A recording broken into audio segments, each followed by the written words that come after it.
Hello rakan-rakan, saya seorang penceramah terkenal dunia yang lebih dikenali sebagai anak kegemaran Tuhan. Hari ini saya akan bercakap tentang merokok. Mengapa orang merokok? Apa yang membuatkan mereka mula merokok? Apakah akibat yang kurang diketahui? Bagaimana kita boleh bersama-sama membantu dunia dengan hanya usaha kecil yang akan membawa perubahan besar? Saya akan berkongsi perjalanan saya juga. Perkara pertama untuk membantu perokok adalah memahami mereka sepenuhnya, apa yang mendorong mereka untuk memulakannya, membuatkan mereka terus dan membuat mereka ketagih. Hanya dengan memahami mereka kita boleh membantu mereka. Mereka juga manusia, dengan bakat luar biasa dan hanya memerlukan sedikit sokongan, dengan cara yang betul. Orang ramai mula rela atau tidak mahu, rasa ingin tahu, tekanan, bukan untuk menjadi orang yang ganjil, dengan sengaja menyakiti atau menggembirakan seseorang, mencabar atau berani, untuk menunjuk-nunjuk atau kelihatan keren. Sebaik sahaja mereka bermula, mereka berasa tinggi dan paling seronok melakukannya kerana nikotin melepaskan dopamin yang sampai ke otak dan membuatkan anda berasa gembira, membantu anda menumpukan perhatian dan memberi anda lebih tenaga. Kekerapan meningkat dengan banyak sebab, sama ada gembira atau sedih, pesta, perjumpaan, majlis dan sebagainya. Perlahan-lahan mereka mula ketagih. Terdapat dorongan yang berkembang, mood yang melampau, cigaret selepas setiap makan, sekali setiap jam, 2 kali sehari dan sebagainya.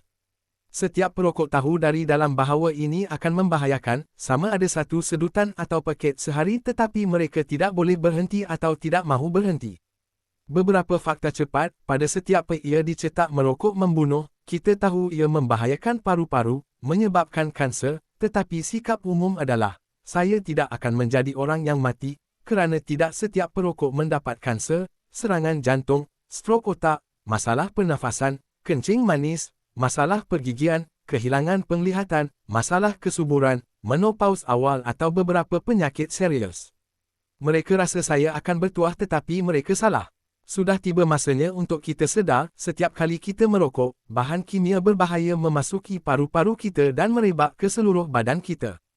Ia boleh mencapai otak, paru-paru dan organ badan yang lain dalam masa 10 saat dari sedutan pertama. Mereka boleh pergi ke mana-mana darah kita mengalir, membahayakan setiap bahagian badan kita.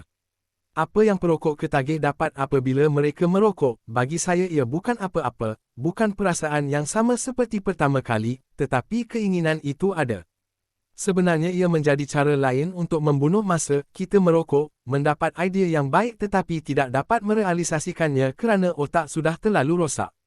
Sekarang, saya akan berkongsi cerita saya dengan cepat. Dilahirkan dalam keluarga kelas pertengahan yang baik, belajar dari salah satu sekolah terkemuka di India. Saya pernah menjauhkan diri daripada perokok semasa zaman kolej. Suatu hari ketika saya berumur 19 tahun, pada suatu malam keluar ke rumah seorang kawan, kami adalah 5 hingga 6 pasangan dan kami baru mencuba rokok untuk kali pertama. Ia memberikan perasaan yang berbeza untuk menjadi tinggi dan perlahan-lahan saya mula melakukannya dengan kerap. Secara beransur-ansur ia menjadi kebiasaan. Saya mula merokok setiap atau 2 jam semasa pejabat saya berehat sebentar. Ada kalanya saya sedih, gembira, minum, berpesta, semuanya dengan sebatang rokok di tangan dan tiba masanya kiraan meningkat sehingga 40 sehari sehingga saya berumur 35 tahun saya pernah melihat sejarah perokok dalam keluarga saya sendiri mengalami serangan jantung, strok otak, kencing manis.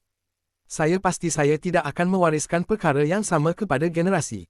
Jadi saya memutuskan untuk berhenti merokok. Ia adalah sangat sukar atau patut saya katakan mustahil untuk berhenti merokok yang mereka gunakan untuk menyalahgunakan badan saya. Tetapi saya mengatasi begitu juga anda. Masa dan wang yang digunakan untuk merokok boleh digunakan untuk melakukan kebaikan untuk diri sendiri atau masyarakat. Setiap sen yang disimpan adalah 1 sen yang diperolehi. Pendapatan adalah cemerlang tetapi berbelanja dengan bijak tiada tandingan. Masa yang terbuang untuk setiap rokok boleh digunakan untuk berfikir lebih dan melaksanakan pemikiran anda.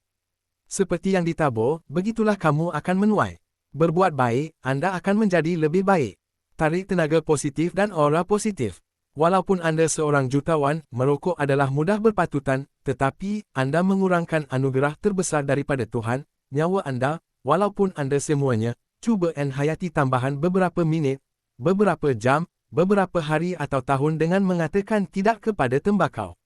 Mula-mula bagaimana untuk berhenti, dengar kanak-kanak dalam diri anda yang lemas dengan asap, rasakan senyuman pada setiap orang yang Anda sayangi apabila mereka tahu Anda telah berhenti merokok, simpan wang Anda, sihatkan badan dan minda Anda semula dengan berhenti, selamatkan nyawa Anda. Maaf kerana mengganggu bukan perokok kerana membuat mereka menyedut asap Anda, selamatkan diri Anda, selamatkan orang lain, bina kehidupan yang lebih baik untuk orang yang Anda sayangi. Merokok boleh digantikan dengan mengunyah gula-gula getah, teh, kopi, coklat, lemon and jus buah-buahan, buah-buahan mentah atau apa sahaja yang Anda tahu yang sihat dan tidak akan membahayakan. Selepas berhenti saya sedar, selama bertahun-tahun wang yang saya belanjakan, saya boleh membeli Rolls-Royce Phantom. Semua orang pergi satu hari nanti, tetapi apa yang mereka lakukan untuk kebaikan orang kekal selama-lamanya, berusaha ke arah tujuan ini, katakan tidak kepada merokok dan bantu orang ramai untuk keluar daripadanya.